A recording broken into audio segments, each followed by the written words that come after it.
pejabat itu kan ya kadang-kadang tugasnya juga berat kan, jadi pejabat juga harus menyentuh masyarakat sampai ke akar rumput, dan itu pekerjaan yang nggak mudah gitu kan. Panas-panasan. Banget. Itu awalnya gimana sih kok bisa terinspirasi gue mau jadi pejabat gitu? Gue sendiri jujur sebenarnya kalau ditanya alasan gue atau visi misi gue, karena gue resah. Jadi visi misi gue tuh ingin mengoptimalkan kualitas dari tayangan pertelevisian. Ya bisa dibilang sayang banget, tapi seenggaknya gue mematahkan stigma ini Mbak, stigma artis masuk ke politik kan udah nggak laku. Cuman Ganjar Mahfud yang berani bilang bahwa undang-undang perampasan aset harus segera diberlakukan. Mas Gilang tuh bisa mengimpersonate. Mau lihat dong? Iya, gue mau tahu sih sebenarnya mengimpersonate wakil presiden. Aduh, gue lagi batuk lagi. Gue coba aja ya. Tiga-tiganya ya, dari 1, 2, 3 calon wakil presiden. Calon wakil presiden. Belum wakil presiden.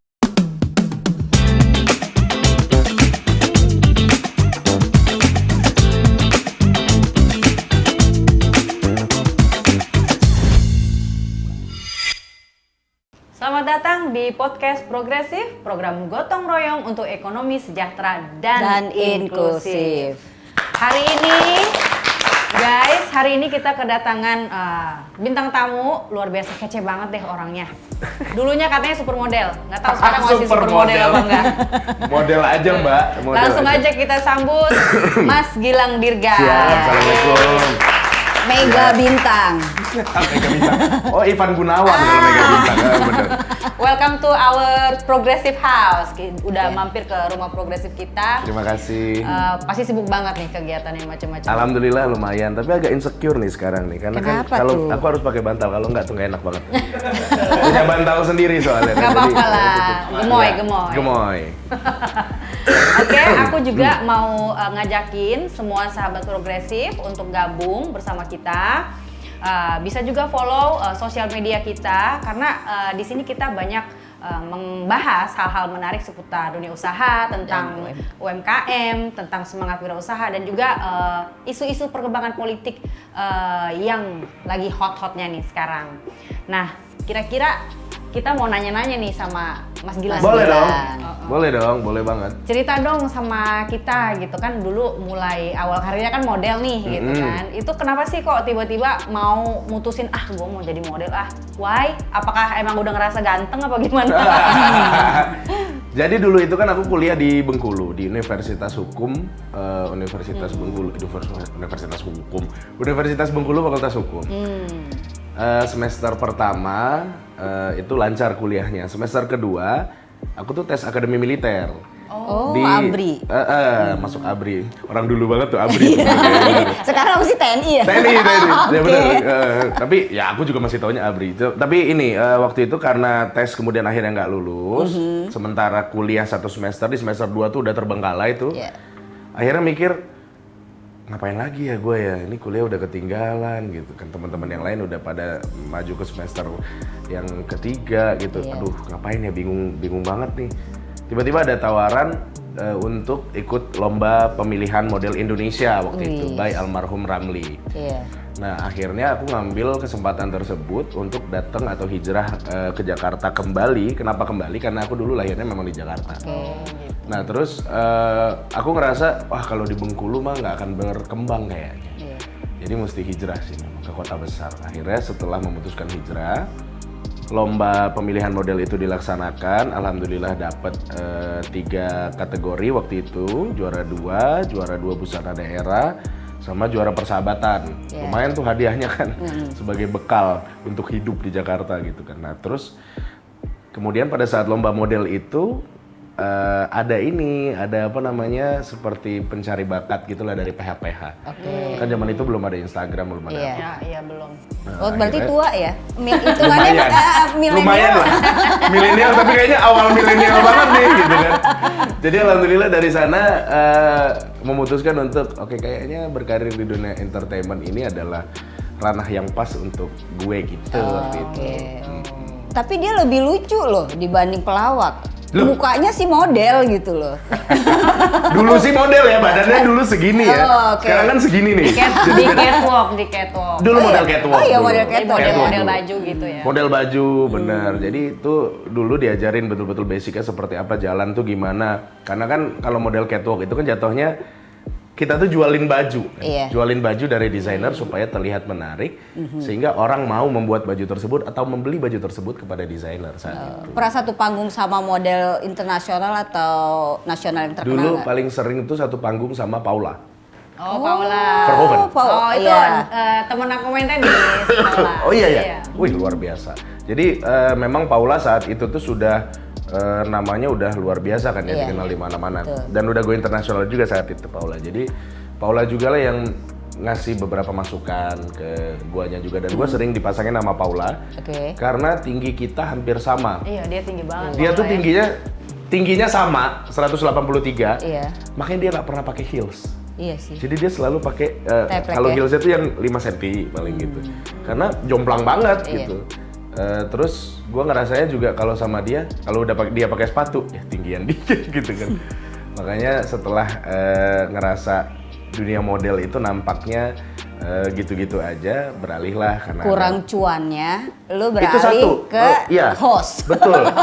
Karena kurang cuan, sebab gue ngerasanya kayak model desainer tuh lebih memilih orang yang lebih tinggi dibandingin gue gitu. Kadang-kadang juga kebutuhannya mesti yang muka-mukanya Indo atau blasteran yang unik.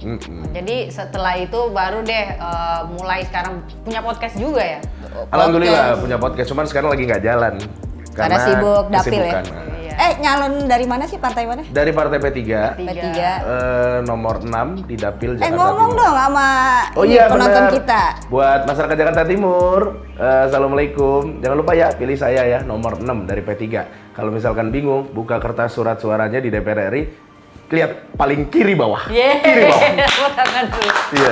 Tapi ya, coba dong ceritain sama kita, kan udah enak nih kan, jadi ya istilahnya artis lah gitu kan, udah di dunia entertainment itu kan sebetulnya ya lebih cuan. Kan kalau pejabat itu kan ya kadang-kadang tugasnya juga berat kan, jadi pejabat juga harus menyentuh masyarakat sampai ke akar rumput, dan itu pekerjaan yang nggak mudah gitu kan. Panas-panasan. Banget. Itu awalnya gimana sih kok bisa terinspirasi gue mau jadi pejabat gitu? Sebenarnya isu-isu mengenai dunia politik itu sudah gua dengar itu sejak SMP, SMA, SD malah kalau nggak salah. Iya, bahkan dari SD mungkin ya, selentingan-selentingan tentang politik, sebab bokap tuh dulu di TVRI dan dia adalah reporter, jadi dia jurnalis, dia sering nongkrongnya itu di kantor DPRD saat itu. Pulang ke rumah kan, gue tuh anaknya memang kepo dari kecil kan, jadi sering nanya, papa dari mana? Tadi papa nongkrong di DPRD. DPRD itu apa pak? Gitu kan sering. Oh gini, dia tuh yang bikin undang-undang gini. Oh oke. Nah mungkin secara nggak langsung itu udah tertanam, tapi belum ke-recall. Oh gitu. Jadi pas 2015 ketemu sama senior artis yang sudah lebih dulu di politik, kayak Mas Eko, Teh Desi, Eko DY. Bukan dong. Eko DY pelawak dong. Almarhum ya, udah almarhum. Nah, Eko Patrio. Jadi nanya tuh di situ, Mas, kalau gua masuk politik gimana, cocok nggak? Lu tertarik ya, begini, dijelasin lah sama dia. Cuman ya pada waktu itu ngerasanya kayaknya gua belum total deh di dunia entertainment, gua tetap harus lanjut dulu di dunia entertainment gitu. Nah, kenapa akhirnya memutuskan tahun ini masuk ke politik? Gue juga nggak ngerti kenapa. Gue jujur sebenarnya pengen belajar bagaimana cara berpolitik, karena gue mendapatkan banyak sekali info bahwa di politik kita bisa menolong banyak orang. Cuman sebatas itu doang. Menolongnya seperti apa gue masih belum tahu.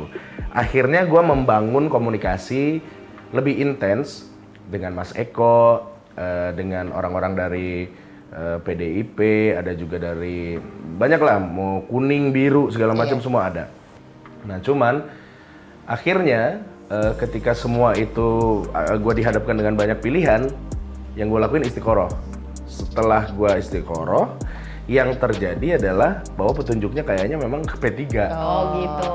Karena ya nggak tahu juga, maksudnya kalau ada mau orang rame, dalam di P3 apa gimana? Nggak ada juga, maksudnya gini, gue juga nggak ngerti gitu. Kalau gue sekedar mau cari nama, gue pasti akan datang ke tempat yang rame. Iya. Betul. Kita tahu bahwa PAN itu rame karena teman-teman artis banyak di sana. Iya, sebenarnya lu bisa joget-joget juga di sana. Bisa Kalau di joget-joget hijau juga. kan Betul. Iya.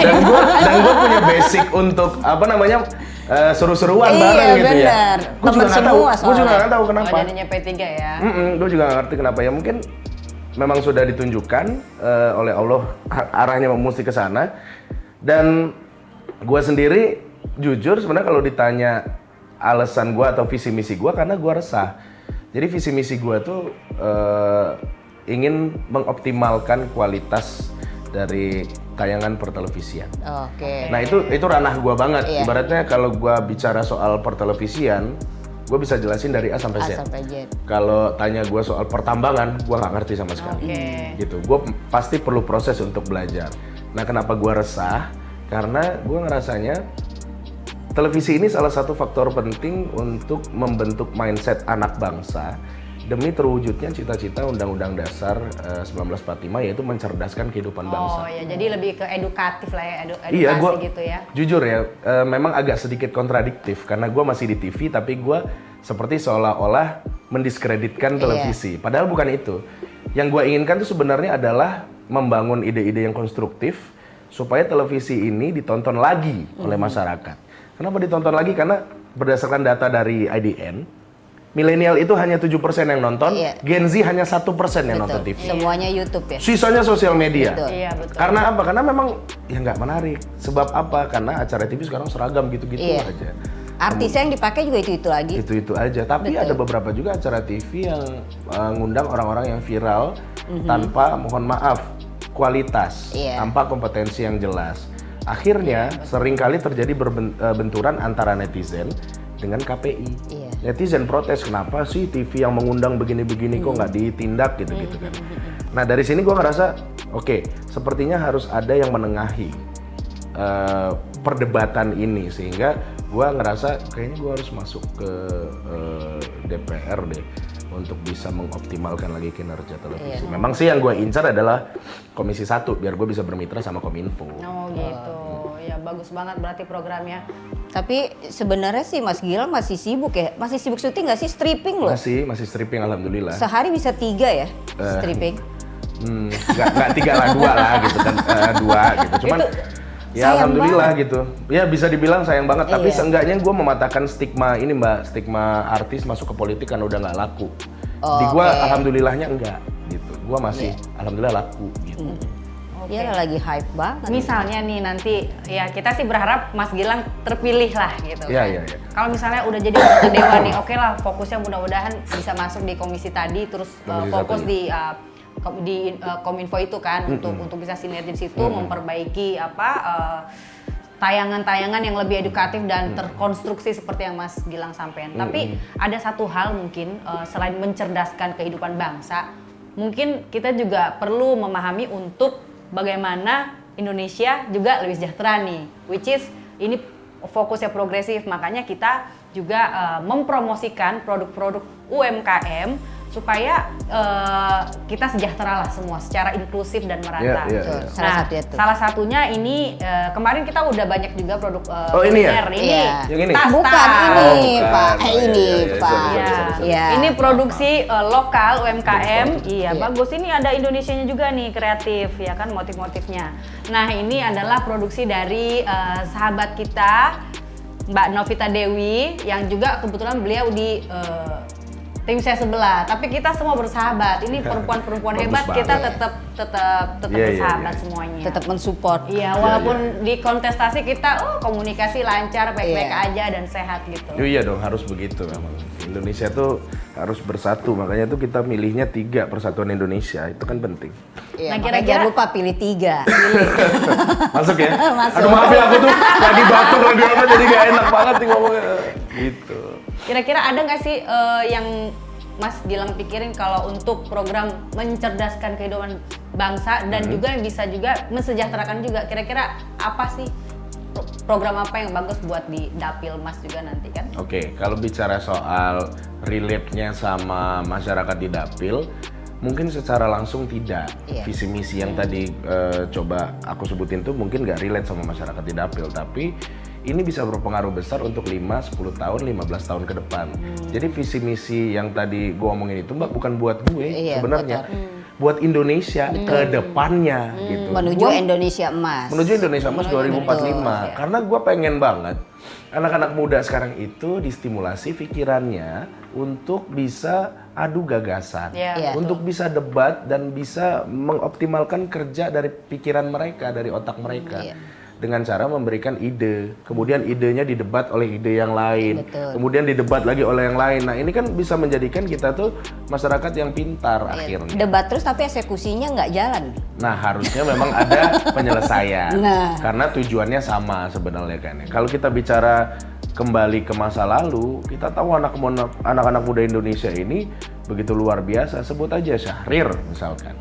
Jadi menurut gua pribadi sejauh ini belum ada yang bisa menyamai Syahrir. Jadi kalau ada orang yang mengasosiasikan anak muda seperti Syahrir, menurut gua itu harus dikaji lebih dalam lagi. Sebab Syahrir itu dari muda, itu dia sudah benar-benar mengorbankan jiwa raganya untuk negara. Syahrir menguasai berbagai macam bahasa.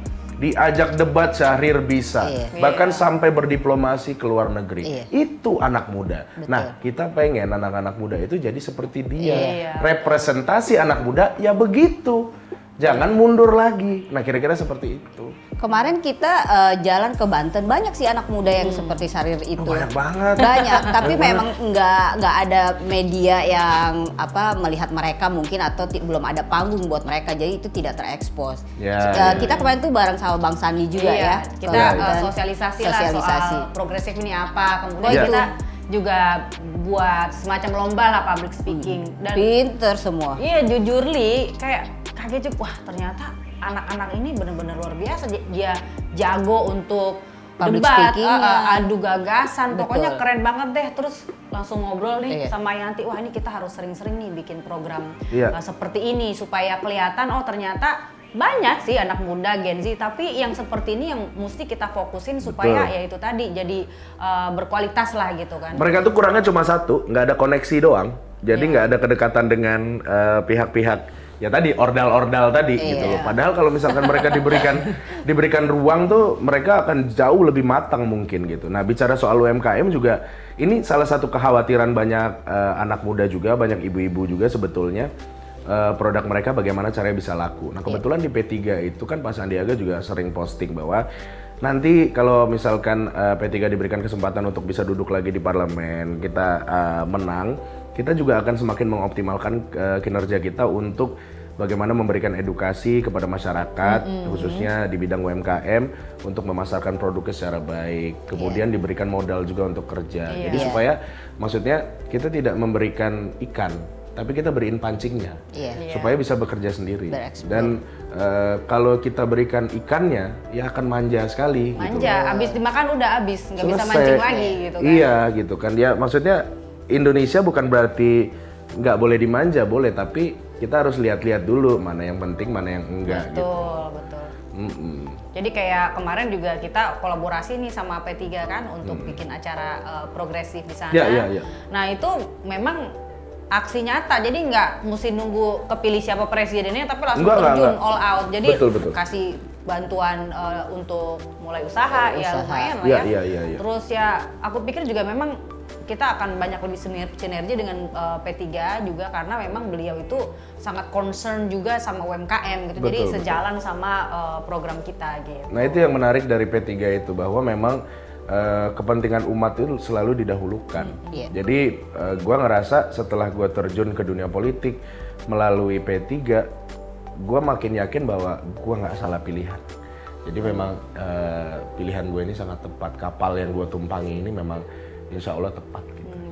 Mudah-mudahan ya, amin ya. Makanya kita juga mau ngajak nih semua teman-teman yang pada punya produk UMKM, kalau misalnya daftar di relawan kita, link di bawah ini, ayo nanti kita bantu promo sosial media melalui Meta Ads, dan juga kita support untuk KOL, influencer, mungkin juga nanti Mas Gilang di sesi lain, Mas Gilang tolong dong promo ini punya relawan progresif. Siap. Jadi gabung ya sahabat progresif, pokoknya dijamin produknya bakal tambah keren. Nah, bisa kirim juga produknya seperti ini supaya masuk di YouTube kita. Ya, asik. Ini Keren seru kan? banget loh. Keren kan, progresif? Bagus banget loh ini. Orang akhirnya kan tahu di mana wadahnya, di mana Iya, tempatnya betul. buat promoin ya. Bagus banget ini. Mudah-mudahan nanti jadi gini, dulu tuh pernah ada satu app, cuman mungkin nggak works karena ya kita tahu kalau startup kan butuh modal yang besar. Iya, betul. Jadi ada satu app itu saat itu beberapa influencer itu diplot sebagai brand ambassador untuk kategori UMKM yang apa, misalkan kategori UMKM-nya makanan, F&B, Gilang di situ misalkan. Jadi ada foto-foto kita tuh para artis atau influencer. Terus misalkan Mbak Dina di fashion misalkan. Nah jadi orang kalau mau nyari baju-baju, celana, klik Mbak Dina nanti muncul semua listnya. Keren banget itu. Kalau mau cari makanan atau gimana, Yanti klik aja aku ya. muncul. Boleh, Mbak Yanti juga boleh. Kayak gitu. Jadi mudah-mudahan nanti banyak bohir-bohir juga yang mau membuat aplikasi serupa dan mudah-mudahan ini bisa diakses oleh semua masyarakat di seluruh Indonesia. Dan Nah, itu bisa dilanjutin tuh, Mas. bisa dilanjutin dan kita Kita bisa seleksi sinergi. yang akan masuk ke situ betul. kan. Ya, nanti kita bisa bersinergi tuh. Pokoknya gotong royong lah untuk mencapai kesejahteraan yang hakiki. Bagus banget. Bagus banget. Di samping itu, lu mau tahu nggak? Mas Gilang tuh bisa mengimpersonate. Dulu tuh gue pernah lihat dari presiden pertama sampai dengan presiden yang sekarang Pak Jokowi ya, dari Pak Soekarno sampai Pak Jokowi. Nah, Wah, mau lihat dong? iya gue mau tahu sih sebenarnya mengimpersonate wakil presiden. Aduh, gue lagi batuk lagi. Gue coba aja ya. Mbak Yanti Tiga-tiganya ya dari 1, 2, 3 Calon wakil presiden. Calon wakil presiden. Oke. Belum wakil presiden. Kira-kira siapa? Iya. Siapa yang mau Dari yang satu Ah, dulu dari ya. 1 dulu Oke. ya, coba Caimin.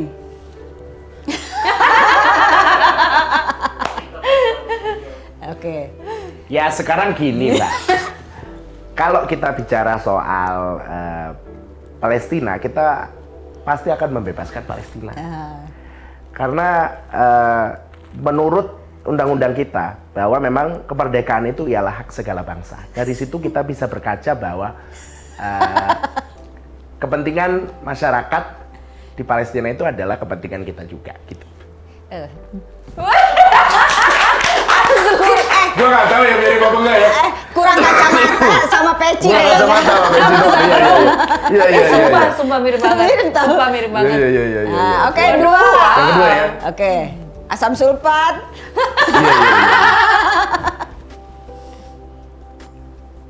Iya. Ya udah. Mau nanya apa? Ya kalau visi misi kan sudah diberitahu sebelumnya. Nanti saya browsing ya, Pak. Ya. Ya udah kalau gitu nggak usah ketemu lah Pak kalau Iya. gitu Pak. Cuma itu aja jauh-jauh. Tapi ya begitu. Gue takut makin panjang. Jadi bahaya padahal niatnya tuh nggak ngejelekin sama sekali. Hanya mengulang apa yang pernah diucapkan Tapi saja. emang gitu ya mengkerut-mengkerut.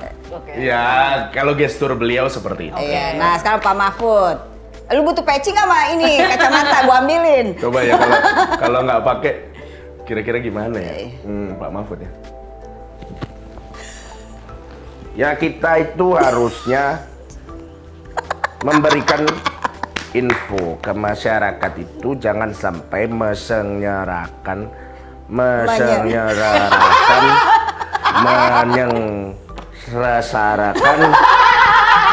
mohon maaf Pak.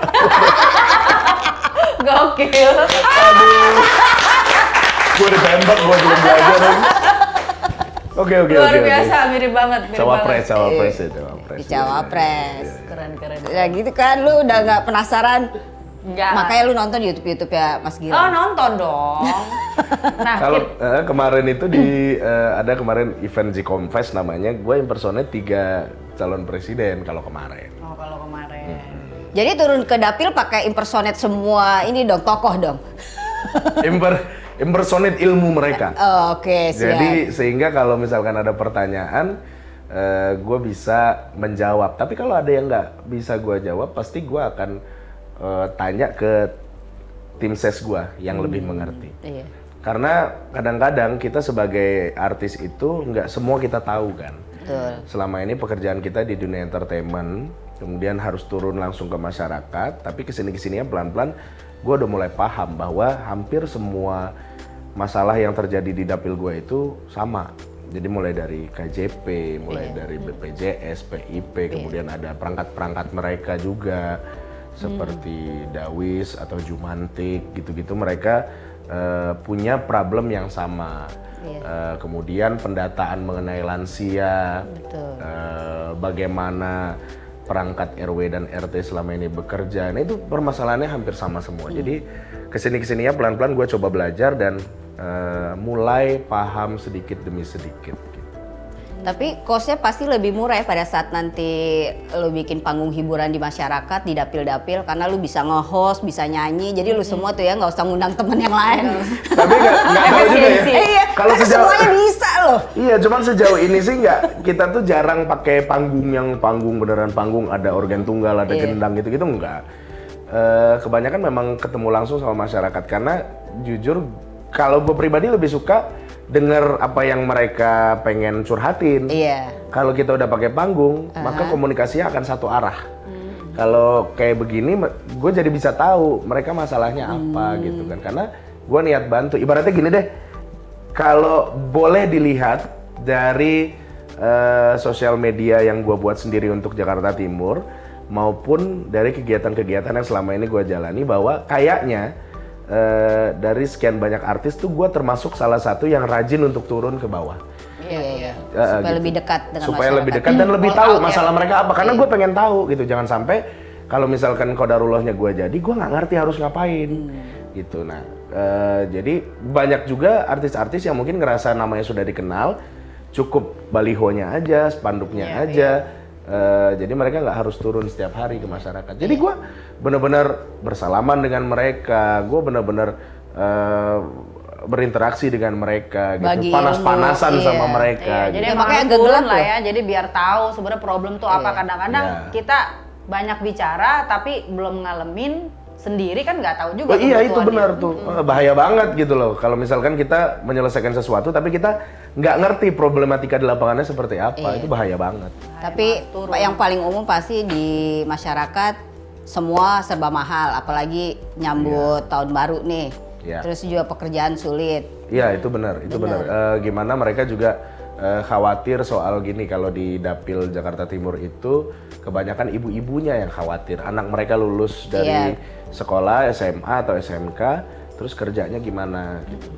Padahal tuh di sekitar mereka tuh banyak restoran-restoran gede gitu, kok tidak ada kuota untuk mereka. Timur juga kan gitu. banyak kayak pabrik-pabrik gitu. Banyak di daerah Pulau Gadung situ banyak banget. Tapi mungkin dikasih masukan aja, sekarang nggak usah nyari kerja tapi nyari temen buat ditaruh di orang dalam. Bener loh, sekarang itu yang paling penting, kita punya koneksi kan. Sebenarnya kan koneksi itu penting sekali gitu kan. Cuman ya koneksi tanpa basis kompetensi bahaya juga buat kita. Iya, kita melihatlah dengan mata terbuka, yang tidak berkompeten aja bisa jadi sesuatu. Iya, ya benar. Tapi kan praktek itu kita tahu bahwa memang sudah lama kan ya. Iya. Cuman kalau untuk diri sendiri ya sudahlah. Tapi kalau untuk bangsa dan negara, aduh. Nanti dulu deh kalau bisa gitu. Bukan berarti nggak boleh, nanti dulu gitu. Iya, gue setuju. Nah, kira-kira nih aku mau nanya lagi nih, Mas Gilang. Sekarang kan udah di titik ini nih, kayak misalnya dari perjuangan hidupnya kan luar biasa, dari model, terus di dunia entertainment ini kayaknya sekarang udah mau merambah di politik. Aku mau nanya, kira-kira kalau misalnya nggak ada di titik ini, Mas Gilang kepikiran nggak sih mungkin ada cita-cita lain yang belum kesampaian, atau jadi sosok sesuatu, I don't know. Balik ke kampung, say. Atau mungkin entah itu I don't know, pengusaha atau mungkin pelukis atau apa gitu. Oh, pengusaha. Mas Gilang itu punya PH ya, Mas ya? Yang sekarang sih sebenarnya PH-nya kecil lah. Ya mudah-mudahan kan kalau udah jadi anggota dewan, jadi. Nah, si ini anaknya Gin udah jadi, akan dialokasikan jadi CEO. Biasanya gitu ya, biasanya ya. Iya. Enggak lah, aku nggak tahu kalau misalkan ditanya kira-kira akan jadi apa gitu-gitu. Karena aku percaya betul bahwa kita ngobrol kayak gini sekarang itu udah dituliskan sama Allah, jadi udahlah gitu kan. Ngikut aja lah. Ngikut aja ya. Jadi mengalir aja ya. Ngalir aja gitu ya. Alhamdulillahnya ketika terjun ke dunia politik, TV-TV masih mau menerima gitu kan. Terus juga Karena aku tuh setiap bekerja pasti total dan selalu profesional, sehingga mereka yakin bahwa gue nggak akan nyelipin sesuatu yang berbau politik ke dalam dunia entertainment. Intinya begitu. Jadi itu yang integritas itu yang selalu gue coba jaga. Ya, dan ini mumpung lagi ada di sini Mbak Yanti, Mbak Dina, jadi gue pengen ngomong juga buat yang lagi nonton. Bahwa gue tuh sangat bahagia, gue sangat bangga bisa berada di satu koalisi dengan Pak Ganjar dan Pak Mahfud. Sebab visi dan misinya itu betul-betul langsung menyentuh ke masyarakat. Mulai dari satu keluarga miskin satu sarjana. Ini kan bisa, insya Allah bisa meningkatkan taraf hidup dari keluarga tersebut gitu. Kemudian guru-guru ngaji diberikan insentif. Kemudian pesantren itu nanti sertifikasinya akan disetarakan dengan sekolah-sekolah lainnya. Dan kita tahu bahwa Pak Ganjar ini, kalau sampai saat ini misalkan ada yang komentar soal IKTP, baca lagi deh. Karena lagi ya. Mas Novel aja udah bilang bahwa waktu itu dia yang menjadi penyidik saat itu mengatakan bahwa Pak Ganjar tidak terlibat. Kalau masih ada yang komentar soal Wadas, ayo baca lagi. Itu proyek dari pusat. Kemudian akhirnya yang menyelesaikan Pak Ganjar juga. Nama jeleknya jadinya ke Pak Ganjar, padahal itu proyeknya proyek pusat. Karena apa? Karena Pak Ganjar peduli. Kemudian kalau dilihat bagaimana warga Jawa Tengah masih banyak yang miskin, kita lihat perbandingannya sebelum beliau jadi sama setelah beliau menjabat. Kalau mau apple to apple seperti itu. Jadi kalau misalkan dilihat sebelum beliau menjabat dan setelah beliau menjabat, itu ada penurunan. Ya kita nggak bisa nurunin masyarakat miskin itu 100% dong. Karena itulah Pak Ganjar bikin visi satu keluarga miskin, satu sarjana. Buat apa? Supaya angka kemiskinan itu bisa jauh berkurang di Indonesia ini. Betul. Dan pasangannya sama Pak Mahfud udah nggak ada lawan. Nggak ada lawan. Penegak hukum ya. Penegak hukum. Pak Mahfud itu kan istilahnya peluru tak terkendali. Betul. Kita tahu bahwa beliau itu sudah malang melintang di trias politika. Di eksekutif beliau luar biasa. Di legislatif beliau pernah. Di yudikatif beliau juga luar biasa. Punya integritas. Banyak masalah-masalah yang terjadi di Indonesia itu karena beliau yang ngomong. Kalau nggak dibahas. Gitu loh. Jadi kalau beliau diberikan jabatan lebih tinggi lagi, maka gue yakin banget angka korupsi itu pasti akan sangat bisa ditekan setekan-tekannya. Dan cuman Ganjar Mahfud yang berani bilang bahwa undang-undang perampasan aset harus segera diberlakukan. Mana ada presiden, capres atau cawapres lain kayak begitu? Gak ada. Dan cuman Pak Ganjar yang berani bilang bahwa orang-orang yang pada saat itu ada belasan orang atau mahasiswa yang hilang saat itu akan mereka cari keberadaannya. Kita tahu bahwa sekarang tuh aksi Kamisan itu setiap Kamis ada di depan istana.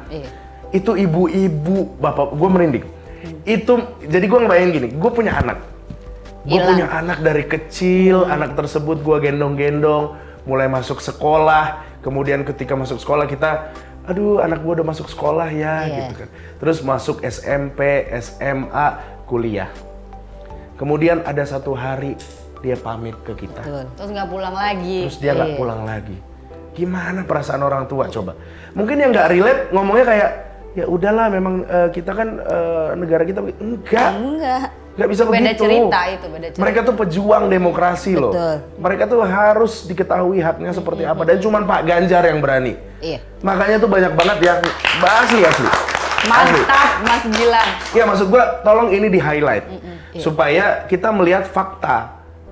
Tidak ngawang-ngawang gitu loh. Silahkan kalau misalkan mau pendukung capres lain atau cawapres lain yang mau komentar mengenai keunggulan capresnya, silahkan gak ada masalah. Tapi percayalah cuma Pak Ganjar sama Pak Mahfud yang akan mampu melakukan itu semua. Luar biasa. Jadi sekarang mendingan fokusnya di KTP Sakti aja deh, nggak usah pakai iktp.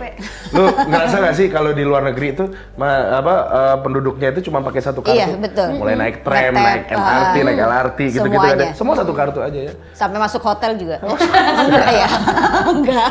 Ya itu maksudnya ini luar biasa, visi-misinya tuh luar biasa gitu. Jadi gue bangga berada di koalisi ini. Gue pengen deh lu bawain cara mengimpersonate Pak Ganjar, tapi dengan quote yang lu punya, Mas. Oh, oke. Ya, oke. Gue lagi mikir kalimatnya apa ya. Ya, untuk masyarakat di seluruh Indonesia, kita tahu bahwa saat ini Indonesia memang sedang tidak baik-baik saja. Tapi percayalah, yang paling penting dari itu semua hanya 3, yaitu Persatuan Indonesia. Mantap. Coba ngomong satsetnya dong. Satset pastes. Oke, sahabat progresif, luar biasa hari ini ngobrol-ngobrol sama Mas Gilang. Mudah-mudahan bisa menginspirasi semua sahabat milenial dan Gen Z. Jadi intinya mengalir saja kehidupan ini, tentunya tetap punya keyakinan bahwa kita bisa sukses. Yang penting kita fokus apa yang mau kita lakukan, mau usaha dari kecil, semoga nanti jadi besar. Yang penting punya kemampuan yang kuat. Ya, amin. Oke, Mas Gilang, kita ada ini nih, ada merchandise. Ya sih. Oke. Nah, Siap. ini kita ada topinya, progresif. Iya. Nah, ada sama t-shirt. ini ya t-shirtnya Iya, ya. t-shirt. Coba Iya. dibentangkan muat nggak kira-kira? Mudah-mudahan Sepertinya sih tidak muat ya. Nanti kalau gitu tapi- kita kirim yang Yang cukup lebih besar ini ya? cukup bisa Kalau bahunya gue ngerasa cukup, perutnya gue kan bentuk crop top. crop top lagi. Terima Oke, kasih, guys, terima kasih. mungkin minta quote untuk relawan progresif bisa Nah, quote. semangat. Relawan progresif tetap selalu ingat tagline kalian, yaitu program Gotong Gotong Royong Royong. untuk ekonomi sejahtera Iya. dan inklusif, sehingga kita bisa berbuat banyak untuk masyarakat. Betul, dan ada tambahan quote juga dari kita ya. Di jiwa yang kuat ada cuan yang banyak. Yeay. Oke, sahabat progresif, kita udah cukup. Kita mau pamit dulu. Saya Rina Alben Saya Yanti Novianto. dan bintang tamu kita yang keren. Gilang Dirga. Dan sampai jumpa di podcast episode berikutnya, tentunya dengan bintang tamu yang inspiratif juga. Thank you. Keren-keren. Bye. Salam progresif. Muah.